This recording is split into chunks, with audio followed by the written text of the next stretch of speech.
This is 1,637 days since Richard was brutally murdered on Fort Bliss, and it was internal.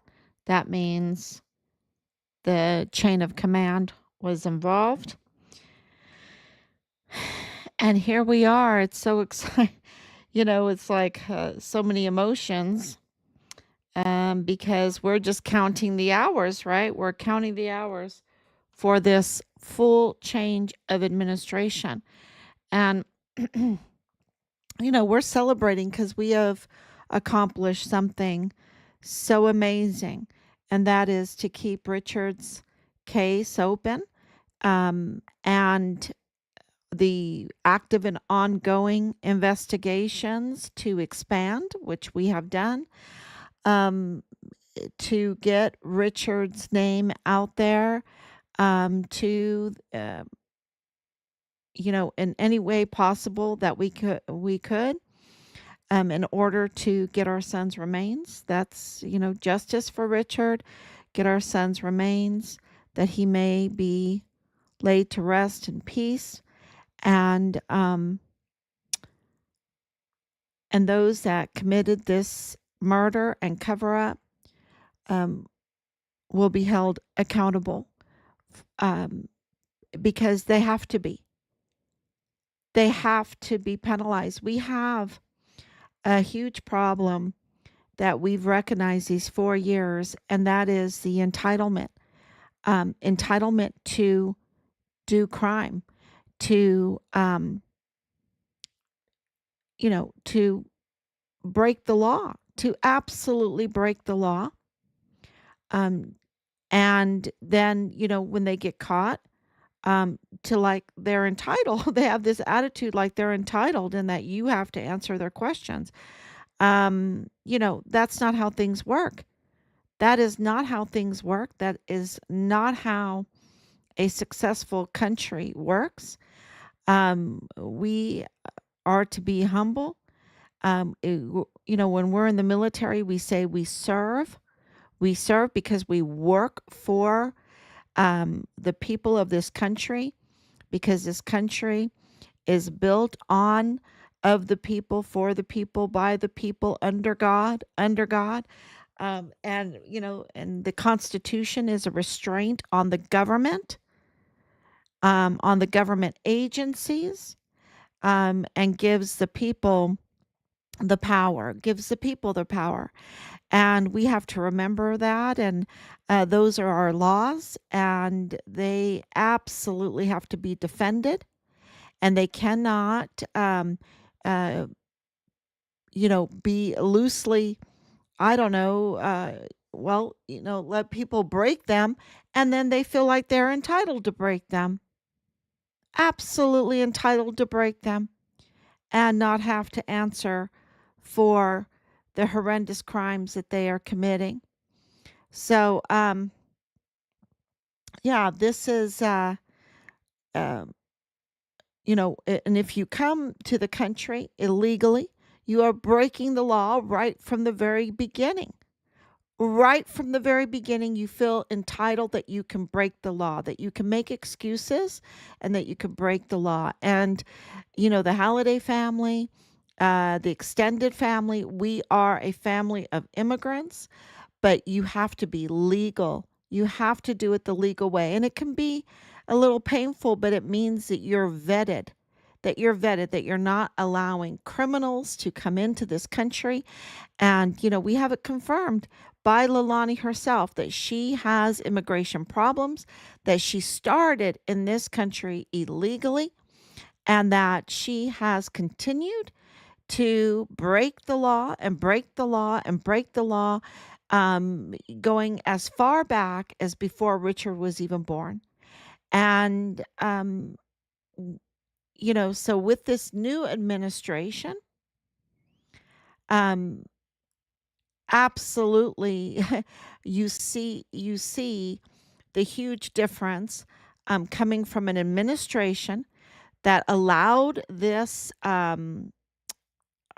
disregard for the law at at every turn, the weaponization of the Department of Justice, because if the Department of Justice is not doing their due diligence or we're not demanding them to uphold the law, right? Uphold the law.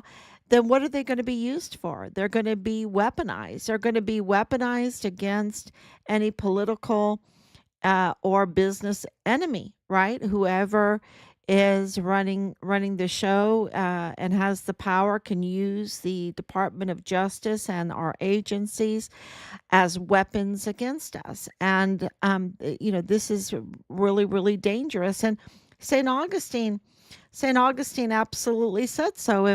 If you're not going to have the Ten Commandments, if you're not going to have every word that proceedeth from the mouth of God as your law word, then you all we have is a band of robbers. All we have is a criminal syndicate. That's all we have. Just a criminal syndicate. And you see that with these cartels and the spread of cartels, and now the El Paso cartel and the El Paso cartel that's doing a better job recruiting than our military, because our military has been compromised. Um, and so we are absolutely doing our due diligence as the Gold Star family of Richard Halliday to make everyone aware of what is going on, and absolutely celebrate that we have this change of administration, because absolutely this last administration was just out of control, lawless, out of control. That had repercussions to our national security, especially, well, at the borderland. Yeah, right at the borderland. National security breaches at the borderland, and within our agencies that allowed even more breaches within our country, so that crime could run rampant and fraud could run rampant, and um, taking advantage of our love for our military veterans, our disabled veterans, um, and people turning that into a criminal syndicate instead of providing for our disabled veterans and our veterans. So, and I hope that makes sense. And it will make more sense as we um, bring forth our congressional report that we have been in process of making for a long time, and it's a forensics findings, and also comprehensive um, report of Richard's murder case. So that is really important for everyone to know, that that is going to go to everyone, everyone in the government that we can absolutely send that to. And it's very, very important that they know the failures of Fort Bliss, as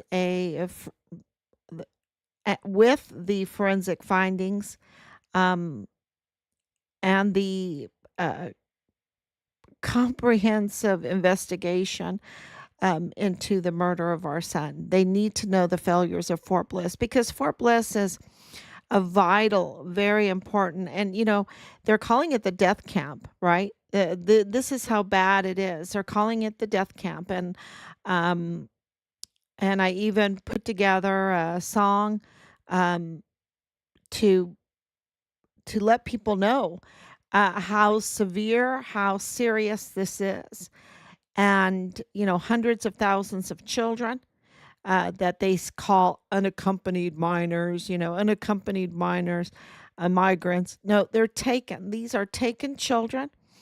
And because, you don't have hundreds of thousands of unaccompanied children. No way. These are taken children. That means kidnapped children. That means wherever they got them. I don't, um, hopefully not from orphanages and things like that. Um, but these are taken children, and now they're mostly dead. And of course, our son is brutal murder.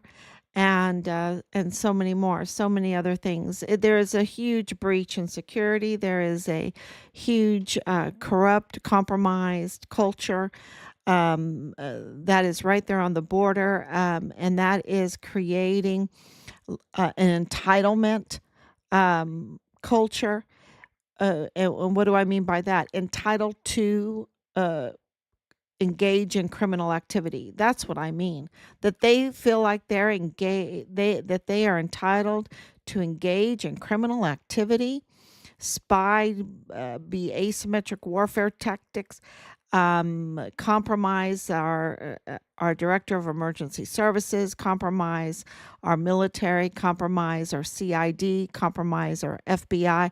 That they feel like that they can do that in whichever way they can do it, with their sex cult activities, with access to children, with however, uh, fraudulent VA benefits, however, and they feel like that, you know, they're entitled to it, and this criminal activity, this fraud, and they're not.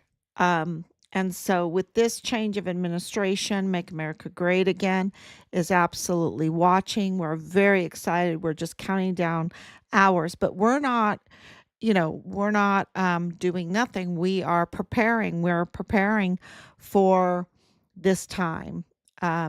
This huge. We're almost nervous, right? We're anticipating so much because we have been praying for this moment for so long. This huge change of administration for so long, to an administration that, in all indications, is pro law abiding, and is absolutely understands that we have treasonous generals that we have to deal with, that we have a a broken Department of Justice that we have to repair, and of course, justice for many and justice for Richard. And this is so we've been anticipating this, and we were trying to make their job, because it's so big what they're facing, right? This to get justice for so many that want justice, including the January 6th individuals. Um, just so much, so much. We're trying to do our part and putting together, working very, very hard, putting together the report of the failures of Fort Bliss, and provide the forensic findings that we have, including the comprehensive investigation, so that they can go somewhere to get an honest accounting from the Gold Star family of Richard Halliday, what has happened in this case. And I think that is, you know, any other suggestions on how we can help, because there is, saboteurs out there, right? Saboteurs, and I see them all around all the time, saboteurs and people that want to entrap, want to, I don't know, divert attention. And, so we're trying to stay as focused as we can, and with our eye on justice for Richard, which will, we believe, give us Richard's remains and the accountability for the criminals, hold them accountable for what they did. So, and it's service. We are a service family. We have, we have so many years. It depends on how close family members, but between like Richard and my husband and my father and my father-in-law, it's about 80 years of service. And Richard would have served even more, right? He was so excited. He was wanting to make a career, wanting to um, go through the ranks and get his education and become a, criminal investigative agent or investigator. He really loved criminal investigation. And that's why, when uh, when the whistleblowers and all the information was coming out that he was a whistleblower, that he kept records, and he was telling us it's so bad, it's so bad. So of course, he's going to keep records. You see that with his letter to his Omi and Opie. He absolutely would keep records and address what needed to be done, and especially with these children, going through Fort Bliss, being registered through Fort Bliss, hundreds of thousands of them, and now and horrible, horrible stories coming out from the witnesses about what happened in that camp, in the children's camp, and absolutely dealing with the Hart family and them having a long history of doing the worst type of crimes, the worst type of crimes to children that you can even imagine. Um, and of course, them being then prime suspects in Richard's, Dallas Hart being Richard's platoon leader and a prime suspect in his murder case. So this is really exciting time. I'm not like partying or anything like that. We're working really, really hard behind the scenes to deliver to them what they need to help them as much as possible. Um, in this case, that is so big. Okay, so, you know, yes, our focus is on Richard and Richard's remains and accountability, but the ramifications for getting justice for Richard is it's going to hit El Paso, and I think it already has. The jet port, which connects to other airports, which connects to criminal activity in Mexico. So this is going to be absolutely international.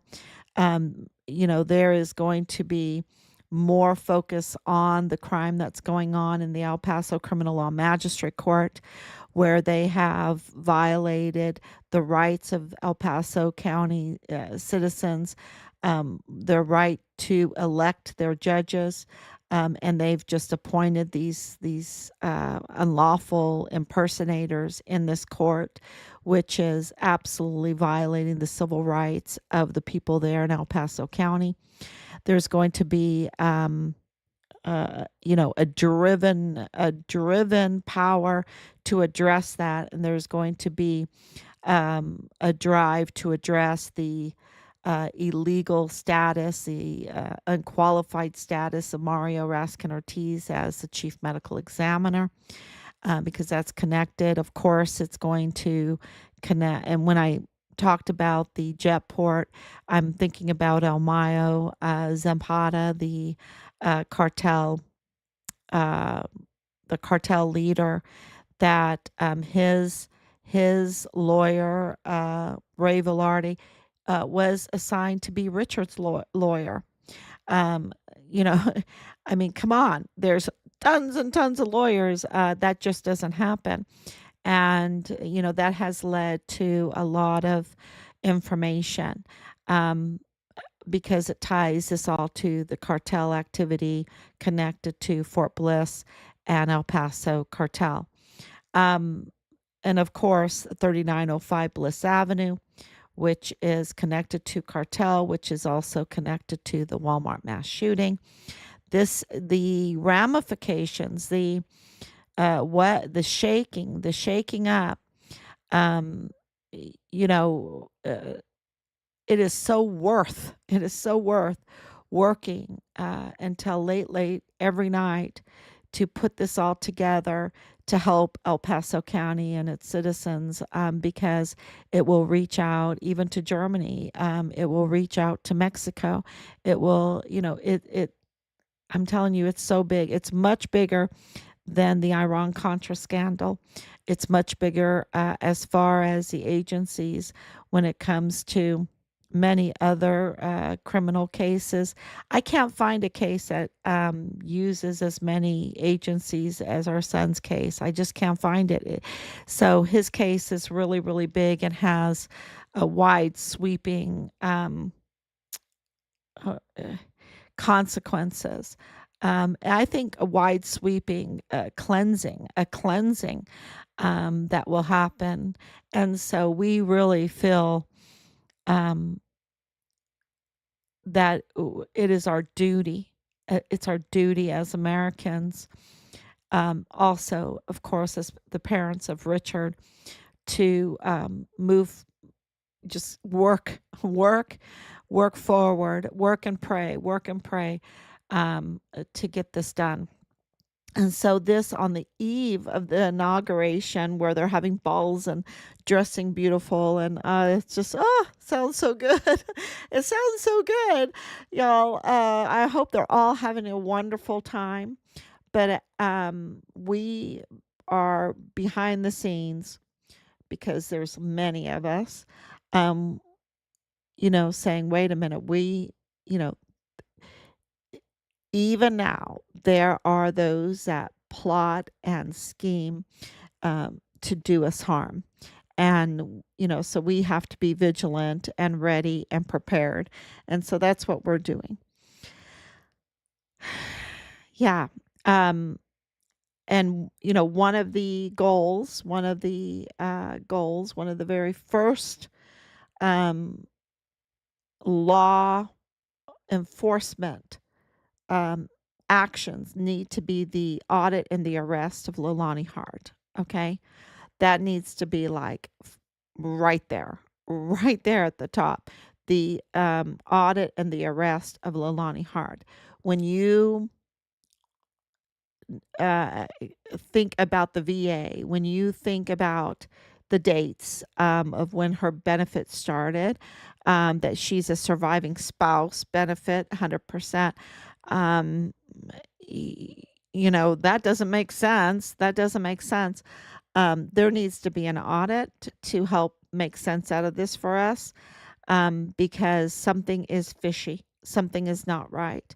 And for her to uh, meddle with the director of emergency services, with Park University, with the CID, with 3905 Bliss Avenue, with the FBI, with the El Paso Matters, Bob Moore, and on, the judicial system, and intimidate and try to sabotage and lie, and scheme. I cannot tell you how big of a liar that, the Bible always talks about the father of lies.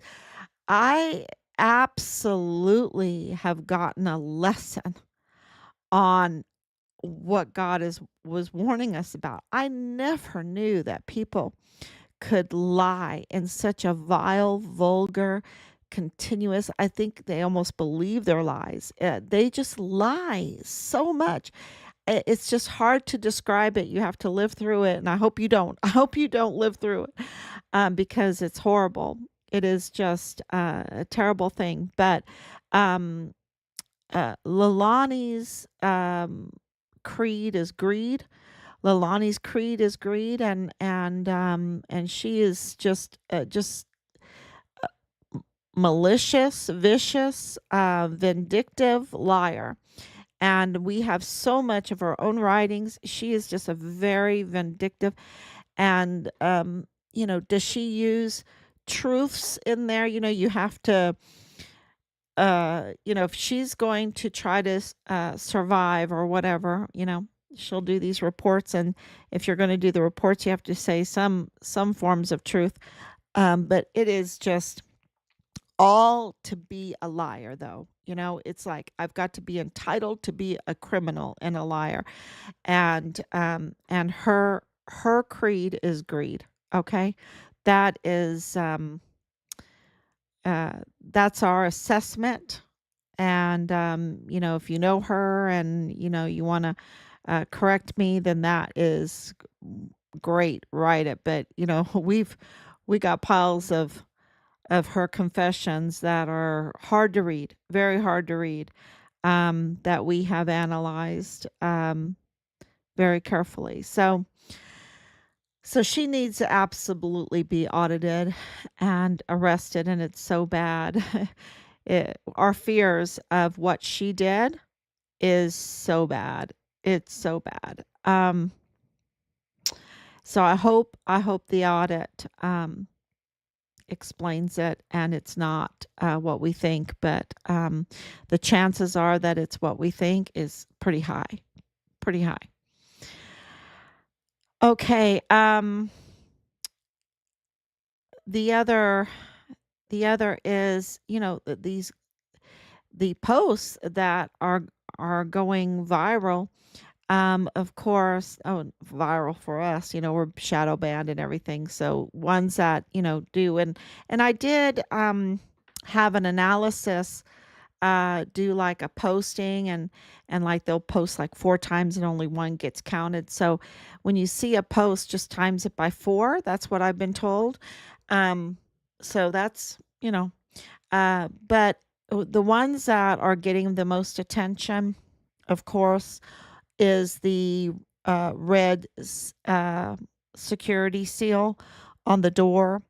And of course, Judge Roger Rodriguez's position as a coordinator for terrorism and homeland security at Fort Bliss, for the Homeland Security group, the coordinator for that group at Fort Bliss, and in an interview saying, "Do we have an emergency here?" Absolutely, we do. That that that recording, that song that we put forth about the arms room, that's getting traction, and of course it's about um, an official, a judicial officer in that position, absolutely calling out that we have an emergency, right? That we absolutely have an emergency here, and it's a breach of security. And also that there is a crime scene, and that crime scene is the arms room. And the arms room has a red security seal on it with a number that connects to a lot of other information to Borstar. I just want to say that it connects to Borstar too. And so it seems, and I should say seems, um, I don't want to because our evidence is indicates it so strongly. Um, and maybe I shouldn't even say seems. I don't even think I should say seems. Look, the generals decided wrongly. They chose wrongly.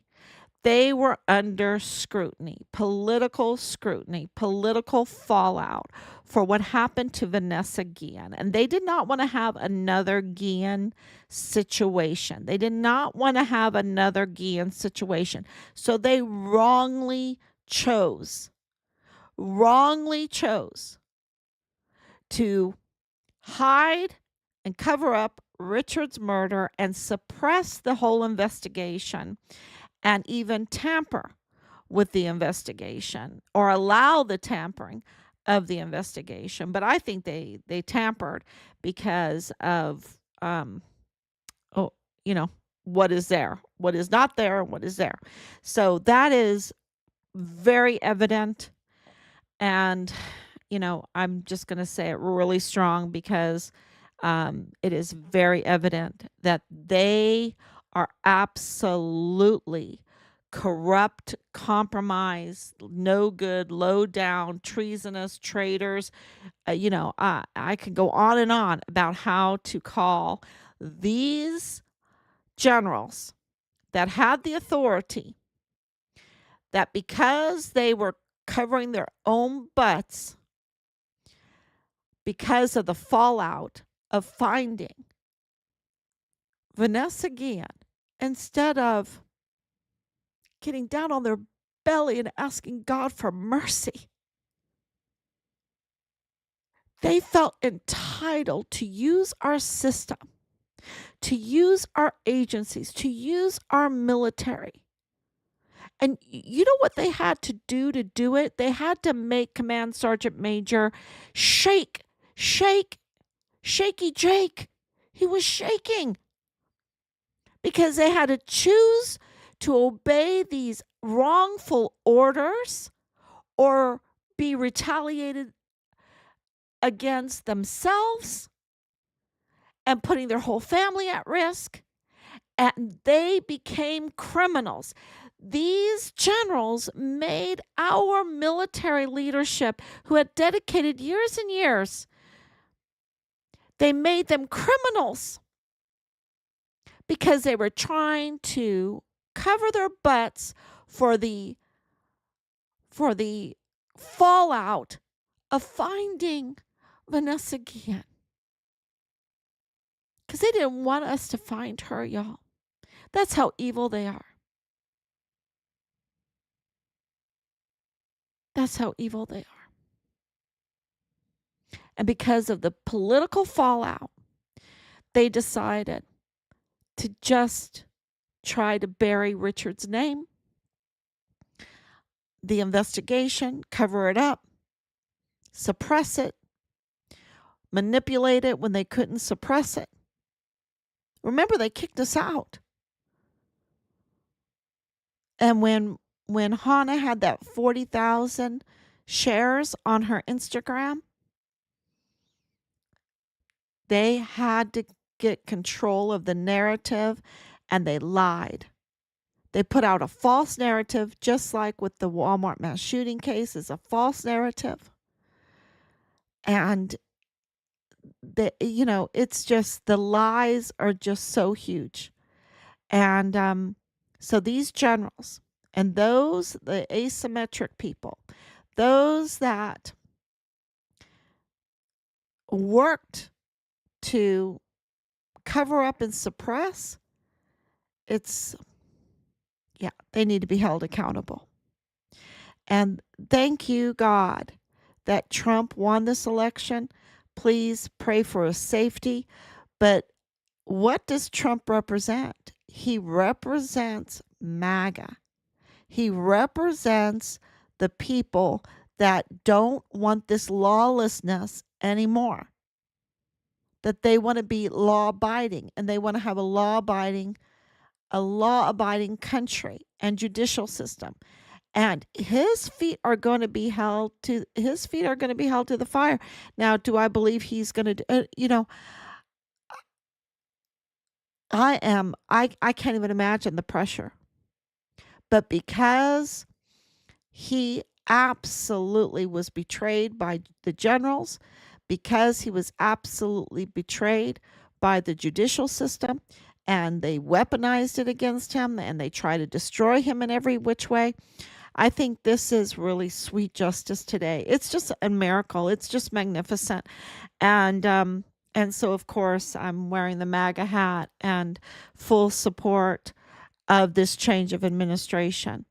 Because, look, when you have nothing to lose, I mean, it is just, that Biden administration, it was just so bad, y'all. It's just so bad. And even though God was very good and we were able to get institutional support even through that, I'm looking really forward to this new administration. And we're going to help them out as much as we can. That's our message for tonight at the eve of this inauguration. We're counting hours. Should I get my? I have a bottle of champagne in the refrigerator. Will I pop it tomorrow at the inauguration? I'm praying everything goes well in our beautiful Capitol and the beautiful rotunda. I'm praying. I'm praying it all goes well, and I'm counting the hours. I'm counting the minutes now. I'm counting the minutes. So I just want to say that we love all of you that have supported us from the very beginning.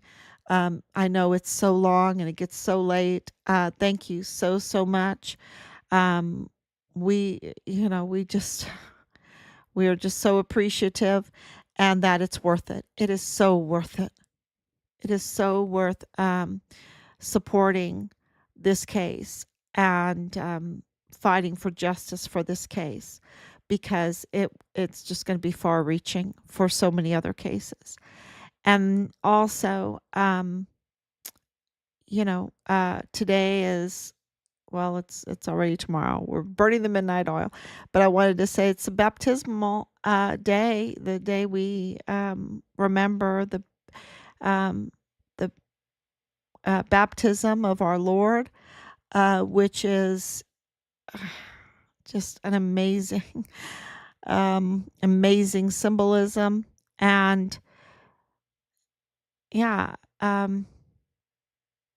that's what I wanted to mention tonight. And I just want to say thank you. So, tomorrow we have a lot to share with you. And please share all of our information uh, that we have out there, especially um, those posts that are really getting some attention. So thank you so much. God bless you. And I will be back tomorrow, God willing. Thank you, Anicia. Thank you, Danielle, for coming on. Thank you so much for your love and your prayers. And tomorrow's a big day. Thank you so